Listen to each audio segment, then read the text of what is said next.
আসসালামু আলাইকুম। আমি মোহাম্মদ এনায়েত হোসেন। আজকে আমি আলোচনা করব আমাদের মাঝে প্রচলিত একটি গুনাহ, আর সেটি হলো রিয়া। আচ্ছা, তাহলে রিয়াটা কি?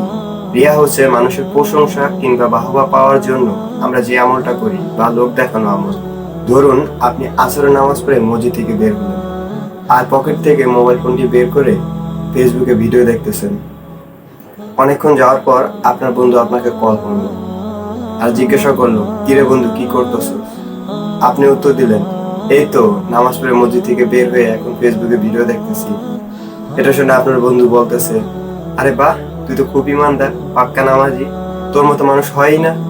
এটা শুনে আপনার মনে খুব আনন্দ লাগলো, কিন্তু আপনি তখন শুধু বলতে পারতেন, এই তো ফেসবুকে ভিডিও দেখতেছি, ব্যাস এখানে সব শেষ হয়ে যেত। কিন্তু আপনি সেটা না করে মিথ্যা বাহবা পাওয়ার জন্য নামাজটাকে আপনি অ্যাড করলেন। এটাই হচ্ছে রিয়া। রিয়া সম্পর্কে আল্লাহ তাআলা পবিত্র কোরআনে সূরা আনআমের 162 নম্বর আয়াতে বলেছেন, হে রাসূল সাল্লাল্লাহু আলাইহি সাল্লাম, আপনি বলুন, নিশ্চয়ই আমার নামাজ, আমার কোরবানি, আমার জীবন ও মৃত্যু সবকিছুই এই বিশ্বজাহানের মালিক মহান আল্লাহ তাআলার জন্য। আবার আল্লাহ তাআলা এই লোক দেখানো আমলকারীদেরকে চিহ্নিত করেছেন প্রতারক হিসাবে সূরা মাউনের 4, 5 এবং 6 নম্বর আয়াতে। অতএব দুর্ভোগ সে সকল নামাজীদের জন্য যারা নামাজ সম্পর্কে বেখবর, যারা তা লোক দেখানোর জন্য করে।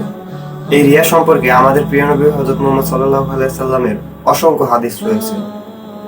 হযরত আবু হুরায়রা রাদিয়াল্লাহু তাআলা আনহু থেকে বর্ণিত, তিনি বলেন, রাসূল সাল্লাল্লাহু আলাইহি ওয়াসাল্লাম বলেছেন, তোমরা জুব্বুল হুজুন থেকে আল্লাহ তাআলার নিকট আশ্রয় প্রার্থনা করো। তারা প্রশ্ন করলো, ইয়া রাসূলুল্লাহ, জুব্বুল হুজুন কি? তিনি বললেন, তা জাহান্নামের মধ্যকার একটি উপত্যকা, যা থেকে স্বয়ং জাহান্নামও দৈনিক আশ্রয় প্রার্থনা করে। প্রশ্ন করা হলো, হে আল্লাহর রাসূল, তাতে কে প্রবেশ করবে? তিনি বলেন, সে সকল কোরআন পাঠক যারা লোক দেখানোর আমল করে। আর একটি হাদিসে আবু হুরায়রা রাদিয়াল্লাহু তাআলা আনহু থেকে বর্ণিত, তিনি বলেন, রাসূলুল্লাহ সাল্লাল্লাহু আলাইহি সাল্লাম বলেছেন, সকল কাজের পেছনেই থাকে প্রেরণা ও উদ্দীপনা, আর উদ্দীপনার পেছনেই লুকিয়ে থাকে অলসতা ও কর্মবিমুখতা। কাজেই যে লোক সোজা পথে চলে, সোজাভাবে কাজে অটল রাখতে পারে, তার সফলতা অর্জনের আশা করতে পারো। আর যদি তার দিকে আঙ্গুল ইঙ্গিত করা হয়, অর্থাৎ যে লোক দেখানো আমল করে, তাহলে তাকে সফলকাম ব্যক্তিদের মধ্যে গণ্য করো না। আরো একটি হাদিস রয়েছে যেখানে আরো ভয়ঙ্কর কথা বলা হয়েছে। মাহমুদ ইবনে লাবিদ রাদিয়াল্লাহু তাআলা থেকে বর্ণিত, তিনি বলেন, রাসূলুল্লাহ সাল্লাল্লাহু আলাইহি ওয়াসাল্লাম বলেছেন, আমি তোমাদের উপর যা ভয় করি তার মধ্যে সবচেয়ে ভয়ঙ্কর হচ্ছে শিরকে আসগর, অর্থাৎ ছোট শিরক। তারা বলল, ইয়া রাসূলুল্লাহ, শিরকে আসগর কি? তিনি বললেন, রিয়া।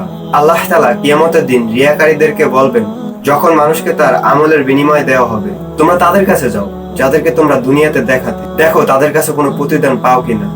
আল্লাহ তাআলার সাথে কাউকে শরীক করলে তিনি পছন্দ করেন না, তাকে ক্ষমাও করেন না যতক্ষণ না পর্যন্ত তিনি তওবা না করেন। আল্লাহ তাআলা আমাদের এই সকল গুনাহ থেকে বাঁচার তৌফিক দান করুন। আমিন সুম্মা আমিন।